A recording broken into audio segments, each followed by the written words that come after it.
What's up guys, welcome back to the channel. If you're new here, my name is Zach and I'm an owner and operator of a small HVAC company based out of Nashville, Tennessee. Now today's video is going to be going over the basics of fabricating a main trunk line for an HVAC system. Now I've got a job coming up where I'm going to be replacing the main trunk line as well as some of the branch lines. So what I went ahead and did, I measured up where the taps were going to be for each branch line on the main trunk. So that way I can go ahead and fully assemble the duct system here. Go ahead and cut the taps in, fully insulate it, and that way when I bring it to the job, it's ready to go, and I just strap it up. So on this type of duct fabrication, I like to use two different types of tape. I use the mastic tape on anything that's metal to metal, and then I use the FSK insulation tape on the outside of the insulation where it matches that texture and finish of the insulation, and it makes for a really good look. Now the first thing you want to do is grab the main pipe and get it situated. I like to put 1 foot on each side and use my legs to kind of squeeze the pipe a little bit to kind of give it some rigidity where it just doesn't move around all over the place. Now you just start with one end. I always like to put the female side on my left just because that's what feels comfortable. But obviously you want to wear gloves. You want to go ahead and get that corner started. And then as you have the first corner started, you kind of hold your hand there and then you can start pushing down to join the rest of the pipe. Then once you start pushing it down, you just work your way back. I always hold my hand out here to kind of keep it steady so it doesn't want to come back open. And you just work your way down the pipe, pushing it down the center. Once the seam is all the way in, I'll give it a good little love tap there. Make sure everything is good and solid. Once you got that, you can grab your screws. When I'm screwing in this type of duct, I like to use 3/4 inch zips instead of 1/2 inch. Just because it helps me make sure I'm biting the lip properly. Now what I do, when you have the crimp side in front of you, you always want to put the screw in on the right hand side of the seam. And the way it's designed, you're going to catch the female side on the bottom. So I always come off about 6 inches or so and put you a screw there. You can always double check and make sure that it is all the way seated. And then I put about 3 or 4 screws on a 5-foot section. Again, you can use your legs to kind of squeeze the pipe. So that way, once you put force down, it doesn't move so much on you.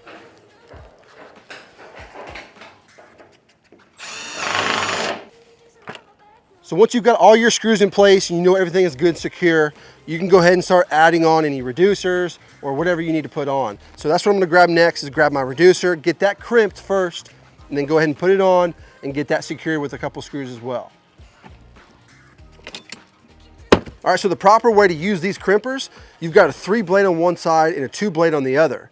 Now you always wanna have the 3-blade on the inside of the pipe, down low, and then the 2-blade on top. That's going to actually crimp the pipe to make it a smaller dimension so you can put your fitting on. So one thing to keep in mind when you are crimping all your fittings, the direction of the airflow. Now this is a supply duct, so we know that we're going to be reducing downwards. So the flow is going to be going this direction.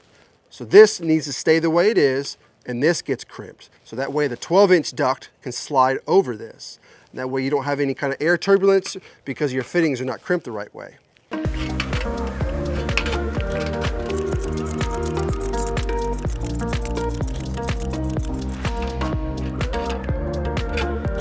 There you go. I've got the 12-inch side fully crimped all the way around. So we're good to go. To get this attached to the 14-inch side, put about 4 screws in that, and then we should be ready to get this thing sealed up with some tape.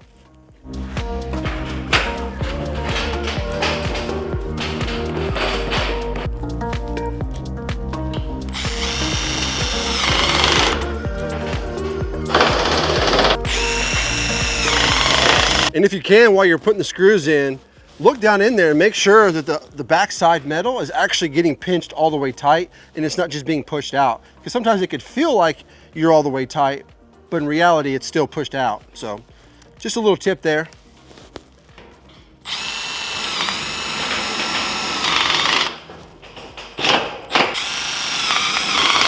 Now that I've got the duct fully assembled and all screwed together, the next step is getting everything sealed. We got the seams and all the joints here. We want to make sure they're all airtight. Now the tape that I like to use on metal to metal connections is this Shurtape the SF 686. Now this is a mastic tape, a butyl tape, whatever you want to call it. Now it is UL rated, so that means it's not going to fall off under any extreme temperatures. Now it's saying that it's rated for a max temperature of 220 degrees for all class 1 ducts, and that's what we're dealing with today. So we know we're not going to have to worry about this tape coming off if it gets too hot or too cold. I want to run my tape down the seam first, so that way when I wrap my tape around this seam, it actually holds down that section there. Not a huge deal, but that's just something I like to do.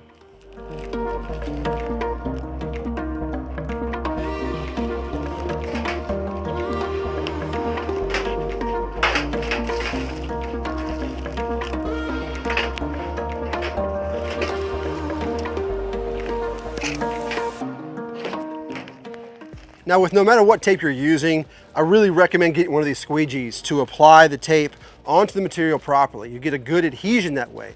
Using your hand, you could do that, but it just doesn't work as well. When you use a tool like this, you can really get into the crevices and make sure it's sealing really, really well.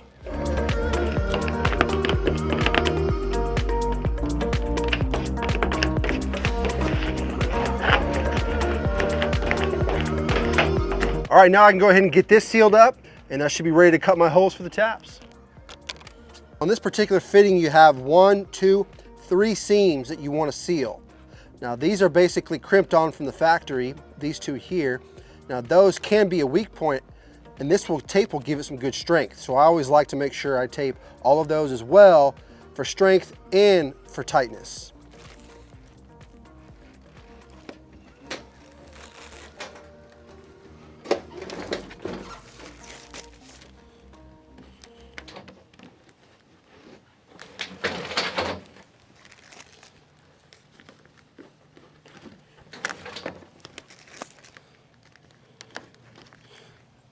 Use a knife, get it nice and clean cut there. Actually, what I like to do, since I'm going to be having another piece of pipe here, once I secure that, I will tape all this as one piece. That way the tape doesn't get in my way whenever I attach that pipe. You want to make sure you get it good and flat.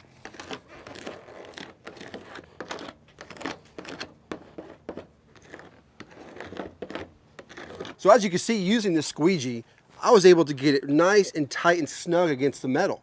Now there was no way I'd be able to do that with my hand alone. So getting something this simple really helps out getting the ducts nice and sealed.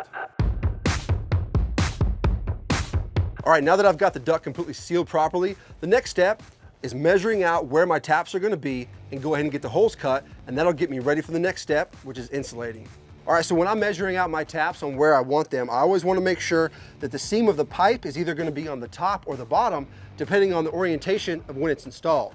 Now this is going to go into a crawl space, so I want the seam to be on the top. So, got to keep that in mind, so that way I know which sizes go where. So all I do to make sure the taps are going to be coming out square is I visually look at this seam and make sure it's about parallel with the ground, which that's where I have it now. So I have an 8-inch here. And then from that 8-inch tap, I've got 3 feet where I need to add a 6-inch tap. Now, one thing you can do to make sure that each tap is going to be perfectly in line with one another, now that I went ahead and made a line here, I can measure from the seam up and do the same thing over there, and they should be pretty much lined up. You got 11 inches.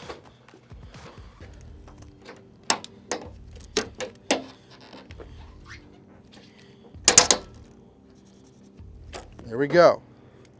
Now we know our lines are perfectly square and the taps are going to look nice and straight.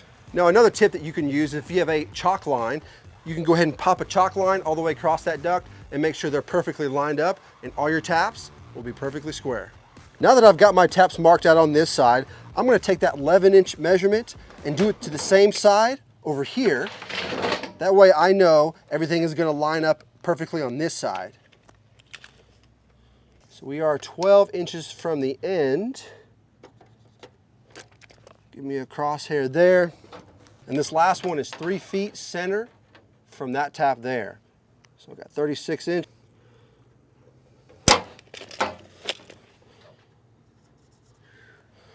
All right. Then you can kind of give it a visual too. Make sure it looks good. Now, if you're wanting to get these measurements absolutely perfect, Let's say you're doing some exposed duct work and those taps need to be perfectly square. What you could do is take the dimension of the pipe you're working on, this is 14, times that by pi.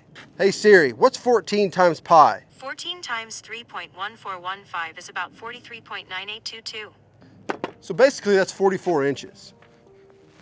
So since I know I'm going to be 90 degrees, which is a quarter of 360, 11 inches gives me that 90 degree angle. So if I wanted to go all the way 180 degrees, it'd be 22, and then 3/4 would be adding 11 more inches, and all the way around is 44. So there you go. Now my eyeball was pretty good. Obviously I just used this line as a parallel to the ground, and that gave me 11 inches, so that worked out pretty well. But again, if you want something that's more precise, always use a calculator, math, to get it perfect. The way that I like to cut the holes in this duct is using a hole cutter. Now this is adjustable. It can cut a 2-inch hole all the way up to 12-inch, and they do make a bigger size if you need something bigger than that as well. But what this gives you is a perfectly round hole every time.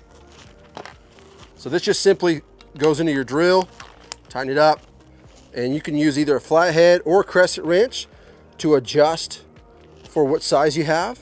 So all you gotta do is just loosen up this back nut here, and you can slide it on over. I'm gonna go ahead and do the 8-inch taps first.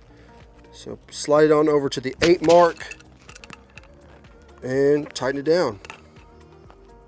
So if you haven't used one of these hole cutters before, all you do is you take the drill bit part of it, drill your center hole, and then you take the guide, put it in that hole, and then you want to go clockwise into a circle, nice and slow, don't go too fast, because you can break that bit.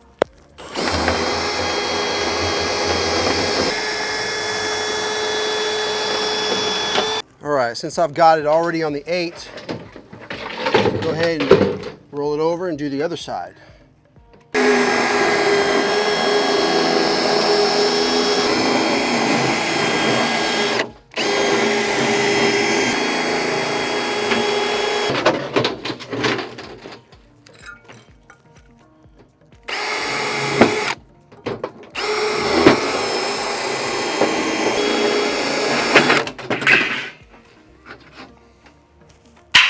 All right, so after you get all the holes cut, you're gonna have lots of metal shavings inside that duct.